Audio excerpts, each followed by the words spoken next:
Imaginez un instant que tout ce pourquoi vous avez travaillé, vos rêves les plus fous, vos ambitions, vos sacrifices s'enflamment soudainement sous la lumière aveuglante du succès. Mais à quel prix? Aujourd'hui, nous allons aborder une question essentielle, quelque chose que beaucoup d'entre vous ressentent au fond de leur cœur.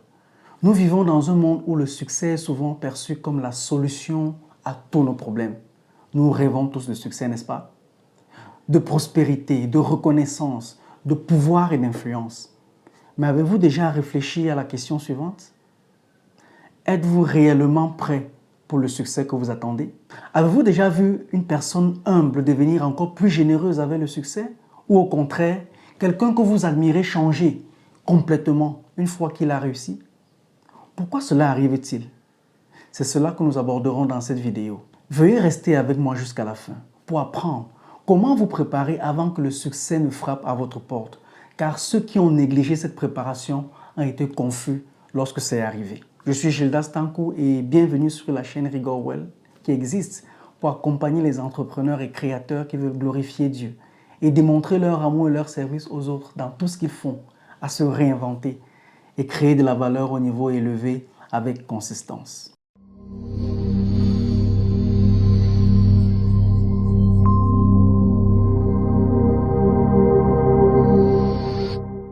Le succès n'est pas seulement une récompense de vos efforts. Non, le succès est bien plus que cela. Le succès a un pouvoir spécial. Il a la capacité d'amplifier tout ce qui est en vous, à la fois le bien et le mal, ce qui est pur et ce qui est brisé. C'est pourquoi, avant de vous lancer dans cette quête de succès, vous devez poser une question plus importante encore. Qui êtes-vous réellement au fond de vous? Comment être la personne que vous devez être avant d'obtenir ce succès que vous souhaitez, pour que ce dernier ne vous détruise pas, mais vous élève. Avant d'atteindre le succès, il est essentiel de comprendre une vérité souvent négligée. Le succès ne vous transforme pas et vous expose. Il agit comme un miroir grossissant. Tout ce que vous êtes déjà à l'intérieur, il va l'amplifier. Alors posons-nous cette question essentielle. Que reflétera votre succès? Vous ne pouvez pas simplement attendre le succès comme une solution magique à vos problèmes. Non, il va exposer tout ce qui se cache dans votre cœur et votre esprit. Imaginez que vous avez enfin ce que vous désirez. Ce grand contrat, ce partenariat. Vous êtes au sommet. Vous avez atteint ce que vous pensiez être votre but ultime. Mais tout à coup, vous réalisez que vous ne vous sentez pas plus épanoui, pas plus heureux. Pourquoi? Parce qu'au lieu de vous changer, le succès a amplifié tout ce que vous êtes déjà. Si vous êtes humble, le succès vous rendra plus humble. Si vous êtes généreux, le succès vous poussera à donner encore plus. Mais c'est là où ça devient délicat.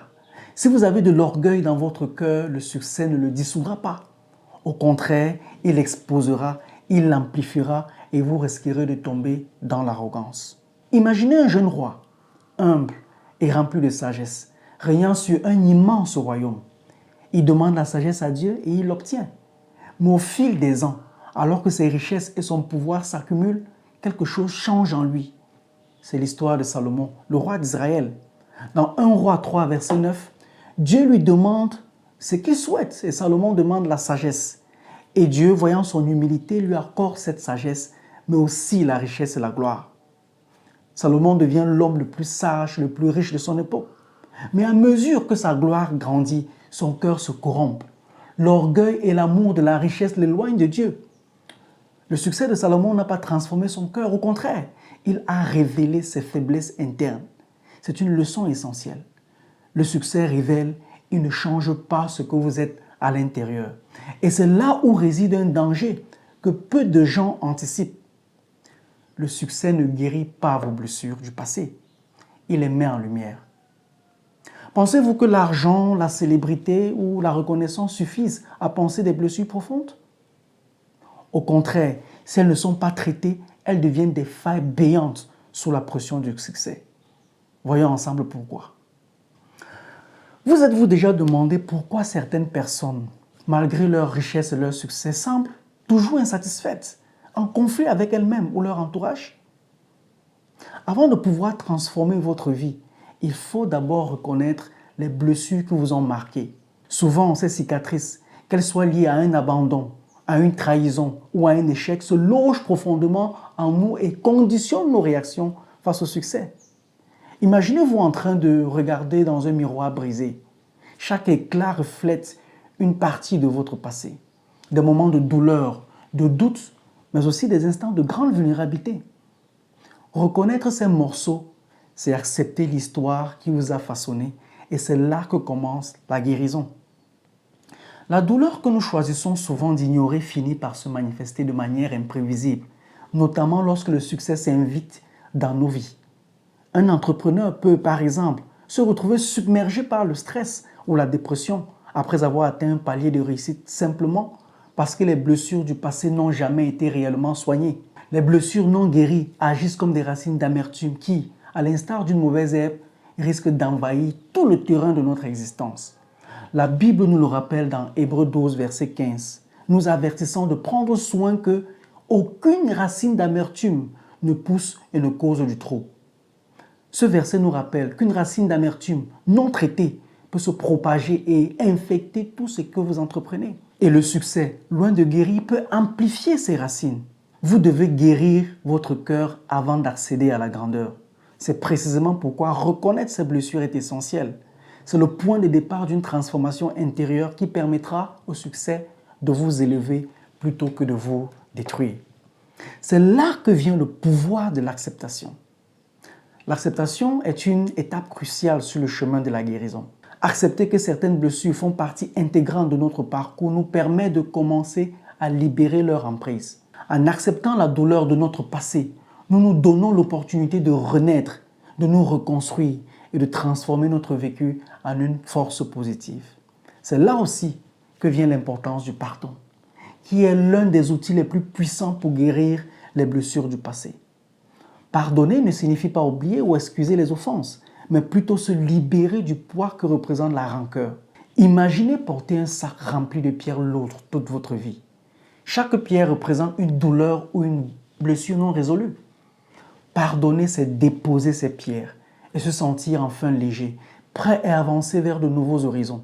En Matthieu 6, verset 14, il est écrit « Car si vous pardonnez aux hommes leurs offenses, votre Père céleste vous pardonnera aussi. » Ce passage nous enseigne que le pardon est intrinsèquement lié à la grâce divine et à notre propre capacité à être libérés du passé. Alors, comment guérir de tout cela et se préparer au succès? L'introspection est la clé qui vous permet de scruter votre âme et de découvrir les racines de vos blessures.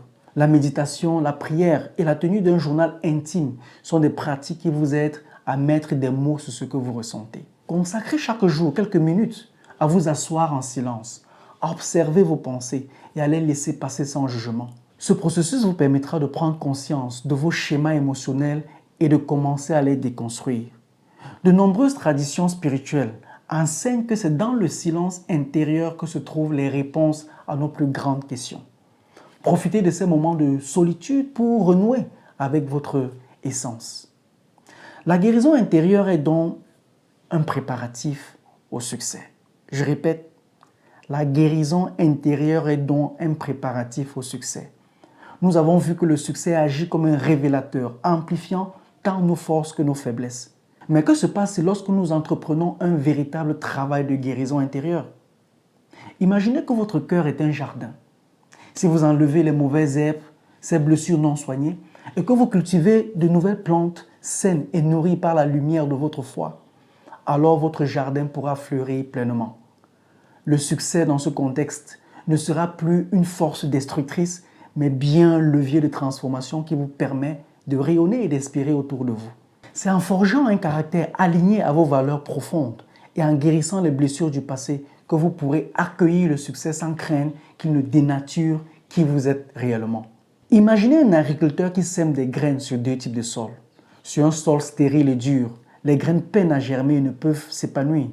Sur un sol riche et bien préparé, les mêmes graines se transforment en de magnifiques plantes portant des fruits en abondance. De même, si votre cœur, votre terre intérieure, est labourée par les blessures non guéries, même le succès le plus éclatant ne pourra y faire pousser que des épines. Mais si vous prenez le temps de préparer ce sol, de le nourrir avec l'amour, le pardon et la foi, alors chaque réussite deviendra une véritable floraison de votre être. La guérison n'est pas un événement isolé, mais un processus quotidien. Il est essentiel d'intégrer dans votre vie des rituels qui renforcent votre nouvel état d'esprit et favorisent l'épanouissement de votre être intérieur. Adoptez des habitudes simples telles que commencer la journée par une prière ou une méditation afin de centrer et de fixer vos intentions sur la journée. Prendre le temps de savourer chaque moment en appréciant les petites victoires et disant merci à Dieu pour chaque pas en avant. Entretenir des relations authentiques et bienveillantes qui nourrissent votre âme et vous rappellent que le succès véritable se partage dans la communion et le soutien mutuel. Je vous invite, chers amis, à prendre un moment dès aujourd'hui pour identifier une blessure que vous avez longtemps ignorée. Engagez-vous à pratiquer l'un des exercices que nous avons évoqués, que ce soit la lecture de la Bible, la méditation ou la prière. Maintenant, si le succès amplifie nos forces, mais aussi nos faiblesses, comment éviter qu'il ne devienne un piège pour nous? La réponse est simple mais exigeante. Vous devez être prêt intérieurement avant même d'y parvenir. Ce n'est pas au sommet qu'on construit son caractère, mais dans la montée. Regardons ensemble comment se préparer à un succès qui élève plutôt qu'il détruit. Mais avant de continuer, si vous êtes un entrepreneur chrétien qui souhaite voir son entreprise devenir le reflet vivant du royaume de Dieu, nous avons lancé un groupe d'études bibliques appelé Regal Wealth Business and Bible. Nous croyons que chaque business a vocation à être bien plus qu'un simple projet humain. Souvenez-vous de Moïse qui a transformé son bâton de berger en l'instrument de Dieu. Il est dit en Exode 4, verset 20, Moïse prit le bâton de Dieu, alors que c'est ce bâton qui l'aidait quand il paissait les animaux. De la même manière, votre entreprise, façonnée par vos mains, peut se métamorphoser pour servir une cause divine. Imaginez une communauté où foi et business se conjuguent pour impacter le monde. Rejoignez-nous pour découvrir des stratégies d'affaires ancrées dans la foi chrétienne, échanger des témoignages inspirants et transformer votre succès en une mission divine. Pour vous inscrire, cliquez sur le lien en description. L'aspect que nous allons aborder maintenant, c'est l'importance de devenir la personne que Dieu veut avant le succès. Si Dieu vous donnait aujourd'hui tout ce que vous désirez, serez-vous capable de le gérer avec sagesse? Seriez-vous la même personne ou risqueriez-vous de perdre de vue ce qui compte vraiment? Maintenant que vous avez amorcé le processus de guérison intérieure et que vous avez commencé à reconnaître et libérer les blessures du passé, il est temps de concentrer votre énergie sur la construction d'un caractère fort et authentique. Le succès ne peut être durable que si vous avez une identité claire, enracinée dans vos valeurs et guidée par une vision qui vous est propre. Demandez-vous, qui suis-je au plus profond de moi, en dehors de mes succès et de mes échecs? Quels sont mes dons, mes passions et surtout, quelles sont mes convictions les plus profondes qui guident mes actions au quotidien? Avant que le succès n'arrive, vous devez travailler sur votre caractère. Vous devez comprendre que l'extérieur ne vous changera pas. Ce que vous devez comprendre, c'est que votre identité doit être fermement enracinée en Dieu. Qui êtes-vous lorsque tout va bien? Mais aussi, qui êtes-vous quand tout s'effondre autour de vous? Le succès extérieur ne pourra jamais compenser un déséquilibre intérieur. Il est crucial de veiller à ce que vos actions, vos choix et vos décisions soient en harmonie avec vos valeurs profondes. Pensez à l'image d'un arbre. Ses branches peuvent s'étendre et offrir de l'ombre, mais si ses racines ne sont pas bien ancrées, la moindre tempête peut le déraciner. De la même manière, vos réalisations professionnelles et personnelles doivent être le reflet de cette profondeur intérieure, d'un caractère forgé par la foi, l'honnêteté et la résilience. Un exemple puissant de cette vérité se trouve dans l'histoire de Job. Cette histoire nous enseigne une précieuse leçon à ce sujet. Job a tout perdu, sa famille, sa richesse, sa santé, et pourtant il n'a pas maudit Dieu. Dans Job 1, verset 21, il dit « L'Éternel a donné, l'Éternel a ôté, que le nom de l'Éternel soit béni. » Job est resté fidèle, même dans l'adversité. Et lorsque Dieu l'a restauré, il a fait encore plus grand qu'avant. Ce que Job nous montre, c'est qu'avant de recevoir tout ce que Dieu a prévu pour nous, nous devons être préparés à rester fidèles. Nous devons avoir un caractère fort, forgé dans la prière, l'humilité et la soumission à la volonté de Dieu. Parce que le succès sans préparation spirituelle est comme une lampe qui éclaire sans filtre, mettant en lumière toutes nos faiblesses. Job nous montre qu'un cœur ancré en Dieu peut traverser n'importe quelle tempête sans vaciller. Mais comment cela s'applique-t-il à nous aujourd'hui? Existent-ils des exemples contemporains de personnes qui ont su préparer leur cœur avant d'atteindre la grandeur? Absolument. L'un d'eux est David Green, fondateur de Hobby Lobby. Il est l'un des plus grands entrepreneurs chrétiens de notre époque et son histoire est un modèle d'intégrité. David Green a fait de Dieu le centre de son entreprise. Mais avant de connaître le succès, il a dû traverser des épreuves de foi. Dans ses premières années, il n'avait pas beaucoup d'argent et faisait face à de nombreux défis. Mais il a toujours mis sa foi en Dieu et a prié pour que chaque décision soit alignée avec la volonté divine. Son engagement à honorer Dieu l'a amené à prendre des décisions courageuses, comme fermer ses magasins le dimanche pour honorer le sabbat. Beaucoup l'ont critiqué à l'époque, mais aujourd'hui, Hobby Lobby est un empire et David Green reste un exemple vivant de foi et d'intégrité dans le monde des affaires. Cela nous montre que le succès, lorsqu'il est construit sur des principes divins, est durable et bénissant. Il nous rappelle que le succès ne change pas qui nous sommes, mais il amplifie ce que nous avons déjà dans notre cœur. Alors, comment maintenir un succès aligné avec votre véritable identité? Comment conserver un succès durable tout en restant fidèle à votre essence profonde? Une fois le succès atteint, l'enjeu n'est plus seulement de le préserver, mais surtout de ne pas se laisser dénaturer par lui. C'est la raison pour laquelle le succès est un test bien plus difficile que l'échec. Parce que l'échec humilie et pousse à l'introspection, alors que le succès tend à flatter l'ego et peut éloigner de la réalité.